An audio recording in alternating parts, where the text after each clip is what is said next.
Welcome to a new edition of South Sound Business Report, where the topic this week is international trade.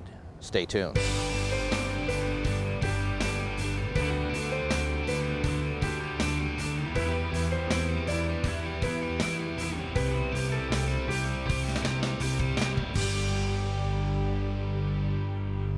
Hello, I'm Jeff Rounce. Thanks for being with us today. We also appreciate Puget Sound Energy for its ongoing support of this program, which features business activity around the South Sound. On this week's episode, we're going to visit with individuals and companies that received World Trade Center Tacoma Globe Awards recently. International commerce employs thousands in activities through shipments in and out of the ports of Olympia and Tacoma. The Boeing Company, specifically its commercial airplane subsidiary, was awarded the Exporter of the Year recognition, and it's easy to understand why, as this global organization based here in the Puget Sound region, including one manufacturing plant at Frederickson in Pierce County, is far above all the other exporters in Washington state. The company is sending its newest model, the 787 Dreamliner, off to airline customers around the world on a regular basis finally, along with dozens of 737, 747, 767, and 777 models. Despite more than 300 deliveries this year through the end of August, Boeing's backlog of orders is something on the order of 7 years. So it is focused on increasing production rates in its Renton and Everett plants.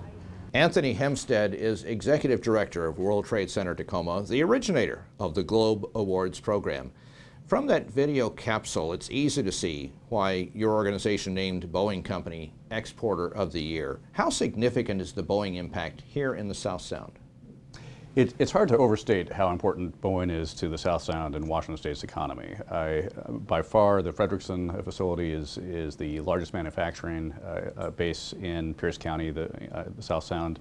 Boeing overall is the largest exporter out of Washington State. It's actually the largest exporter for the United States. Currently Boeing has about 80,000 employees in Washington State. And of the product that Boeing makes, 80% of it goes overseas. So if you think of Boeing without exports, it would be a small fraction of what it is today.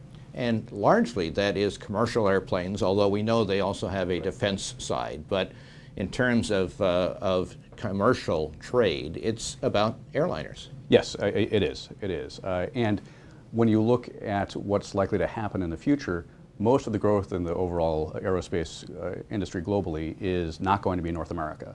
It's especially over in Asia and the Middle East. But so Boeing has to be focused for exporting, or it won't grow. And growth for Boeing means growth in employment in Washington State and around the country. Hopefully, yes. The commitment is that there is an ongoing investment in their facilities here, right, which portends well for the future. And who's not to like a 7-year backlog? Oh, almost unheard of in any other business. So kudos to Boeing. They've definitely earned the Exporter of the Year. There's another significant award at the Globe program. Retiring Congressman Norm Dicks received the George F. Train International Business Commemorative Award. First of all, what's the background? Who was George F. Train? George F. Train, he was an early booster of Tacoma. Most people have heard the slogan, the City of Destiny. George Train and others were behind slogans like that in helping to attract investment and settlers to Tacoma 1880s, 1890s. And so he was one of the founding boosters of Tacoma. From that perspective, then, it's easy to see why you would put Norm Dicks in the same line as boosters of Tacoma. I can't think of anyone who has been more significantly boosting Tacoma over his tenure. No, certainly. Norm, this award given by the Tacoma Pierce County Chamber of Commerce in conjunction with World Trade Center Tacoma, he has earned this many times over, and it was a thank you to Norm for the wonderful work that he's done over the course of his career in helping trade and also helping economic development and bringing investment into the greater Tacoma area. Talk specifically about things that Congressman Dicks has done that impacted economic or trade, international trade. Yeah. Well, Norm has been a leader in free and fair trade agreements for his entire career, and he's been very courageous in taking those stands sometimes, because they weren't always popular stands with some of the groups that would normally support Norm, but he saw that as very good for the local economy, and he stood up and really led some of those free trade agreements. And Norm has been great also in helping to open foreign markets to U.S. exports. And again, we thank Norm for his leadership on this through the course of his career. Arguably, much of current day Port of Tacoma development goes back to his key role in settling the land claims issue down there. Yes, land claims and in helping with infrastructure. Norm was a great leader in that, definitely. And any idea of what the future may hold for Norm Dicks? No, I will Retirement not, is what he said. Yes, but he has earned a wonderful retirement, and we hope to see him more here in the Puget Sound area in the future. Your organization's name includes Tacoma, World Trade Center Tacoma, and yet your mission goes beyond the city limits, doesn't it? It does. The World Trade Center Tacoma, we are the only full-service World Trade Center in the Pacific Northwest, actually, and there are 330 World Trade Centers around the world. And the World Trade Center Tacoma, we were recognized as the fastest growing World Trade Center in the world last year. We've more than quadrupled our membership in the last few years. Congratulations. Thank you. An award of your own. Well, yes, and that came from the World Trade Center Association. That association formerly headquartered in the Twin Towers, New York, but it's a great group, and we think we're a great resource for local companies who are looking to get involved in international trade. If there are companies in the South Sound that are thinking about trading internationally, we hope they talk to us. And that would be actually all over the state, because you serve as a resource. Certainly, yes. And we do things down in Portland and other places as well. Thank you very much, Anthony Hemstad. My pleasure. From the globally huge Boeing plant to a much smaller Washington State company with worldwide connections of its own, both on the supply and the demand sides, Grakon LLC receives products through the ports of Tacoma and Seattle from its manufacturers in China, making it an appropriate recipient for Importer of the Year. So this is Grakon's Innovation Cab. What we've done here is incorporate a lot of different new exciting technologies. If you've seen semis like this rolling down the street, you've seen Grakon's products in action. Almost every truck you see in North America, 18-wheeler type of truck, has our lights on it. And it's not just North America. Business is revving up for Grakon worldwide. We've grown probably 200% in the last couple of years. And so we've added some good high-paying jobs in engineering, sales, and customer service. Grakon has been manufacturing, designing, and developing lighting systems for commercial vehicles for more than 30 years. They specialize in designing custom products geared specifically for each individual customer's needs. We start with our customers in the design studio. We work with them through engineering. We service them through aftermarket. So we've got relationships from front to end and are dedicated to serving them. And I think that relationship and working with them, focus on those customers, is what's allowed us to keep them for so long. With more than 1 million products a month manufactured in China and distributed from their corporate headquarters and warehouse in Seattle, Grakon has increased its imports into the ports of Tacoma and Seattle by more than 200% in the past 2 years. An accomplishment that prompted the World Trade Center of Tacoma to name Grakon Importer of the Year. Yeah, we're very pleased and honored to get a recognition like that. We strive for to be a supplier of choice with our customers, an employer of choice with our employees, and be a good corporate citizen. And getting that recognition is a nice affirmation of it. 200% growth in sales and in imports. Congratulations to Grakon LLC. The 2012 Service Provider of the Year recognition went to Access the USA LLC. It's a Lacey-based company that helps investors in foreign countries find opportunities here in Washington State, and with them improved access to immigration status to the USA. Here's another report from Pierce County Television as they introduce Access CEO Mike Maddox. Access USA 公司非常荣幸地向您介绍。 When Mike Maddox started Access the USA in 2009, he wanted to do something different than the other regional centers who mainly focus on real estate development investments. So he looked for a niche.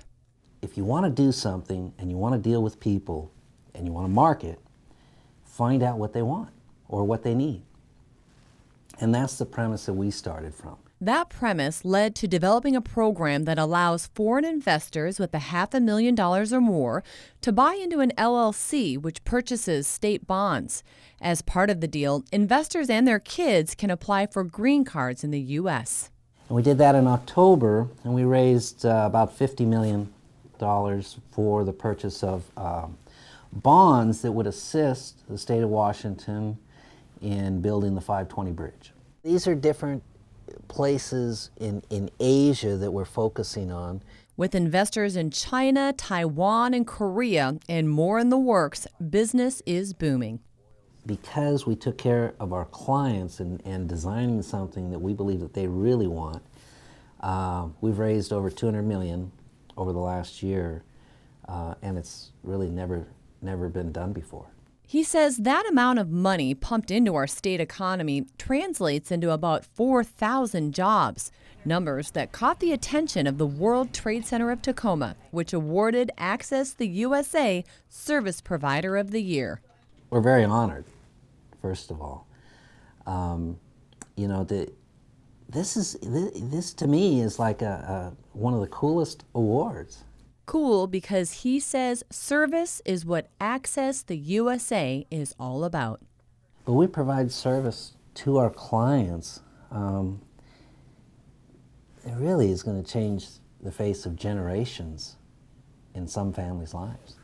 Life-changing opportunities for families overseas and good for our own communities here in the South Sound, a win-win situation. Thanks again to PCTV for that story. We'll have more Globe Award winners in a moment, but first this message from our sponsor, Puget Sound Energy. For more than 12 years, Providence St. Peter Hospital has been partnering with PSE's Energy Efficiency Program. As a result, in the past year, we've been able to save over $700,000 on our utility bill. What PSE is doing by investing in renewable energy and wind farms is really an investment in the future. We're in the community and on call for our customers day or night. PSE is working hard to provide me and my family with dependable service. Today on South Sound Business Report, we're featuring the recipients of Globe Awards from World Trade Center Tacoma. The Lifetime Achievement recipient is our retiring Secretary of State, Sam Reed, and he is with my co-host, Holly Smith-Peterson. First of all, congratulations on the award, the first Lifetime Achievement Award ever given at that venue. So let's start with asking, what has driven you, so to speak, to devote so much of your career as Secretary of State to international trade? Why is that so important for Washington? Washington State is probably the most trade-dependent state in the nation. And it's true throughout the state. Some people think, oh, this is just a Boeing thing. But in fact, it's quite the opposite. Our whole agricultural industry, our forest products industry, so much of our high-tech industry. We are a state that is totally engaged in international trade. And it's very important that we as statewide officials get in and assist making these connections throughout the world. What are some of, or one or two of the products and industries that are right on the edge of growth for the state? Frankly, it is small business and more medium-sized businesses. We have a strong history of our major industries doing very well in international trade. But what I focused on in terms of my trade and cultural missions is getting more of the medium-sized businesses getting over there and connecting, as well as attorneys and people who can provide expertise like that in terms of connecting with these countries. So is that why it's important for the Secretary of State, a state official? I mean, why would it matter to somebody on the other side of the ocean? Actually, that's a very good question. Exactly the question I asked my predecessor. Why would they care the Secretary of State of Washington is coming? And what it is that a lot of these countries, and particularly the ones I've been going to of China, Vietnam, India, government officials are held in the highest regard. And so to get entree to entrance to these people and to be able to get the kind of access you need to have an elected official. And we go in, we do presentations to them, we meet the top officials there, and allows them, the business people in the delegation, access then to the business community on the other side. So it's a sort of a cache of power that a state official would have that perhaps somebody else might not. Right, an example is that I led the first Washington State trade mission to India. The Cray company was with me that builds supercomputers. They've been trying for years to sell supercomputers to India and having problems both with India and with actually the United States government. I was able to get a meeting with the Minister of Technology of India in New Delhi, and we walked in the door and talked about it, and the Cray company person talked about it, and within a couple of weeks they had sold, I think it was $4 million worth of computers, and then went on to sell quite a bit more, but they just couldn't get that access. So Vietnam, also not a country that you hear about a lot as far as trade. How did that go? What were some of the challenges there? It went very well, but they are still rather new at it, and their economy, while they are trying to move a little more towards capitalism, is still quite controlled by their government. Plus, one problem in these communist countries like Vietnam and China is the lack of protection of intellectual property. So you really need to set up relationships. And the delegation that went with me actually had quite a bit of success. With the interesting twist, I had 6 young Vietnamese Americans who are attorneys who went over to work with them and how you set up these arrangements legally. And they actually made quite a bit of progress on that. Now China, 6 times. What made you keep going back, and what is some of the potential over there? In the 21st century, I think Washington's future in terms of international trade is going to be heavily with China and with India, the 2 giants really of the 21st century. And so I've made it a point to focus on those 2 countries. And each time we go there, we make great progress. And our state, I think, is really doing an excellent job. The governor, lieutenant governor, and I have all been leading trade missions as well as the private sector. So we are doing so well that the state of Washington now is the 2nd largest trade partner in the nation to China, second after California, and we're closing in on California. So I think that's a remarkable accomplishment. I think that's something that people just don't expect, Washington and trade. Right. Now, one of the industries that's been growing, especially with China, is tourism for Washington State. How does that look? What can we do to grow that here? We've made a mistake here in the state of Washington to downgrade our tourism. In fact, when there were budget cuts, they totally eliminated their agency that is responsible for tourism. Yet what I find in my visits to China, and found in my visits to India significantly, is that they were eager to come and see this. Once we showed them pictures of what the state of Washington is like and what they could do if they came here as tourists, they said, why are you keeping this a secret? And particularly I want to emphasize India. This is the largest nation in the world in terms of travelers, in terms of the number of travelers, mainly going to Europe and such, or if they come to the United States, going to New York, Los Angeles, Las Vegas. Right. But those who come to the state of Washington are intrigued with us, find our beauty to be something absolutely to behold, and so we need to do a better job of reaching out to these countries. I've heard some things like there's going to be signs that are in Chinese, and just to help the tourism industry more, Chinese and Indian publications. Let's talk foreign investment, though. That's a big component of this. What's the picture for right now, and where's it going? We found in our trips to China, Vietnam, and India considerable interest over there in having us invest in their countries. But, and I thought this was very interesting, they now are moving to the point of, particularly in India and China, of wanting to invest here. So they want to know what kind of opportunities they could have, and we set up arrangements for them to learn about the opportunities. But they have people with a lot of money in both those countries now who are are looking for opportunities in America, and Washington State should be a place where they put their money. So there's a lot of business potential there. Absolutely, and a considerable amount of interest there. Okay. And finally, you are retiring after this term. For the next Secretary of State, what will be the biggest challenge on the trade front? What are they facing?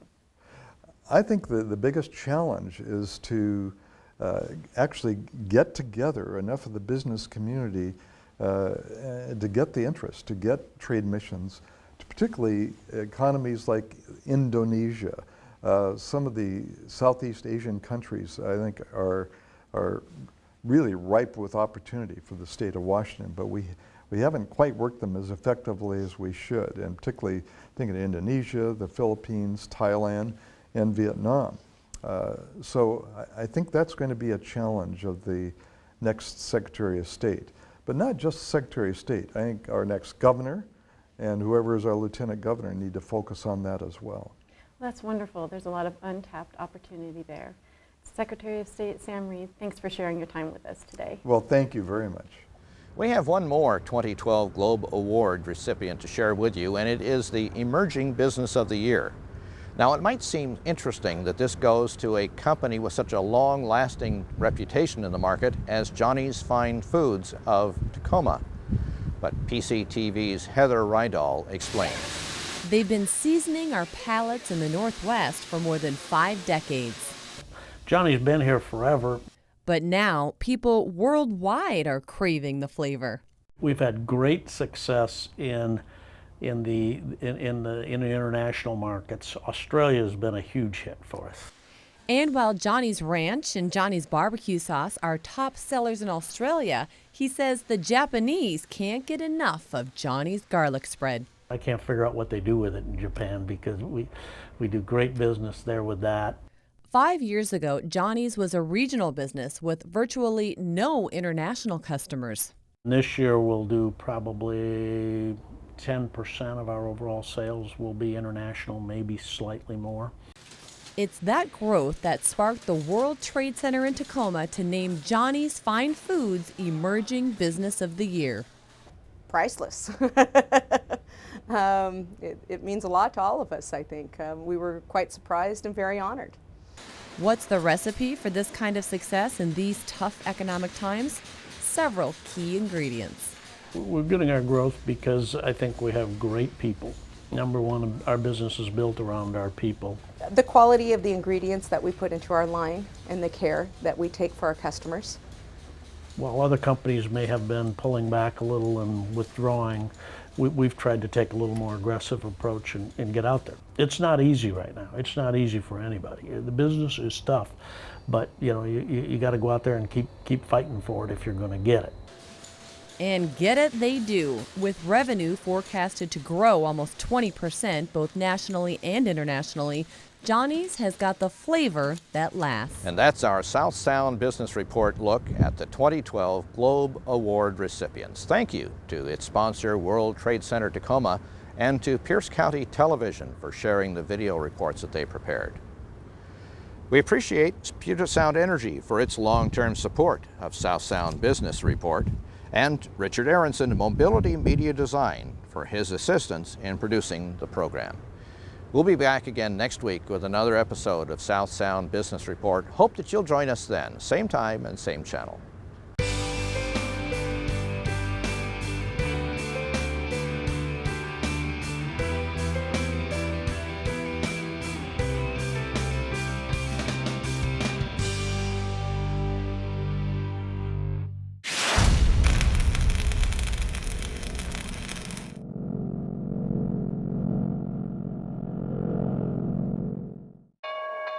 The Olympia Farmers Market. You can just taste the excitement. The best seafood, the freshest produce, organic meats and savory cheeses, the most delicious baked breads, the prettiest plants and flowers, and the finest handcrafted gifts from all over the South Sound. Listen to the great sounds at the covered Farmers Market stage and picnic area. Meet old friends and enjoy the festive atmosphere you can only find at the Olympia Farmers Market. Thursday through Sunday, 10 to 3. The Olympia Farmers Market at the foot of Capitol Way in downtown Olympia. For more than 12 years, Providence St. Peter Hospital has been partnering with PSE's Energy Efficiency Program. As a result, in the past year, we've been able to save over $700,000 on our utility bill. What PSC is doing by investing in renewable energy and wind farms is really an investment in the future. We're in the community and on call for our customers day or night. PSC is working hard to provide me and my family with dependable service.